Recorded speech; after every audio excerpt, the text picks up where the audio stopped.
और हैदराबाद का भारत में विलय, यह वह गौरवशाली अध्याय है जिसने दुनिया को दिखा दिया है कि भारत अपनी एकता की रक्षा करने में हमेशा से सक्षम भी है, सामर्थ्यवान भी है। प्रधानमंत्री श्री मोदी जी के नेतृत्व में यह सामर्थ्य हमारा और बढ़ा है। इसलिए अब कोई भी ताकत भारत की संप्रभुता को, भारत की एकता और अखंडता को चुनौती नहीं दे सकती है अथवा चुनौती देने की हिम्मत नहीं कर सकती है। आपने हाल में ही मई के महीने में ऑपरेशन सिंदूर देखा है।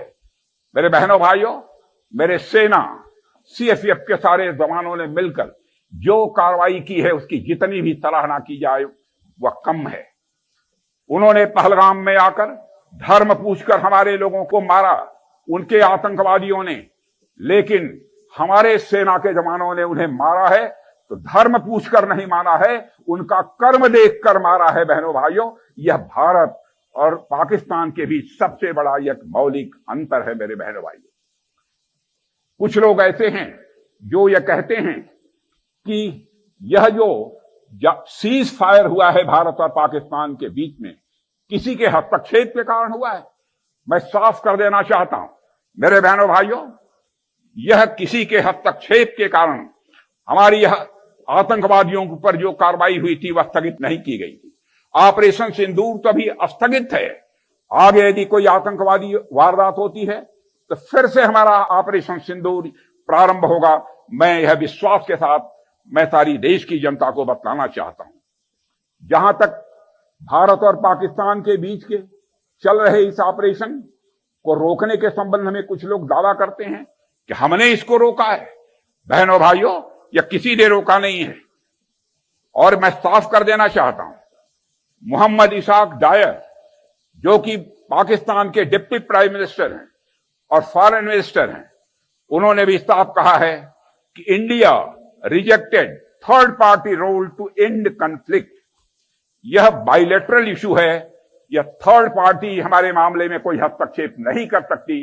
यह हमारे प्रधानमंत्री ने दो टूक शब्दों में इसे साफ कर दिया था। जो नुकसान ऑपरेशन सिंदूर के कारण उनके आतंकवादियों को पहुंचा है, आज ही आतंकी संगठन के जैसे मोहम्मद के कमांडर ने स्वीकार किया है कि ऑपरेशन सिंदूर के दौरान बहावलपुर हुए हमले में खूंखार आतंकवादी जो मसूद अजहर के परिवार के टुकड़े टुकड़े हो गए थे, यह था हमारे भारत के सेना के जवानों का शौर्य और पराक्रम। और बहनों भाइयों, कल ही उसकी एक वीडियो भी जारी की गई है। हमारे प्रधानमंत्री मोदी जी के नेतृत्व में यह भारत का सामर्थ्य और भी आगे बढ़ा है। इसलिए कोई भी ताकत भारत की संप्रभुता को चुनौती देने की हिम्मत नहीं कर सकती है। पिछले 11 वर्षों में मोदी जी के नेतृत्व में भारत ने दुनिया को बार बार यह दिखा दिया है कि हमारा धैर्य हमारी ताकत है। हमारे धैर्य को इसे कमजोरी के रूप में नहीं देखा जाना चाहिए। जैसे बातचीत से समाधान न निकलने के बाद सरदार पटेल ने हार्ड पावर का रास्ता चुना, वैसे ही हमने भी किया है।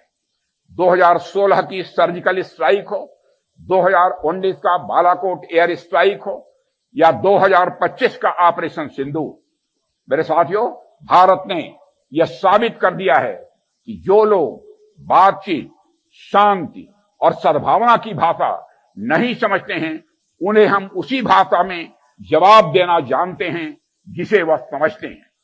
आज का भारत केवल बातचीत के टेबल पर नहीं बल्कि दुश्मन की आंखों में आंख डालकर जवाब देने में पूरी तरह से सक्षम है।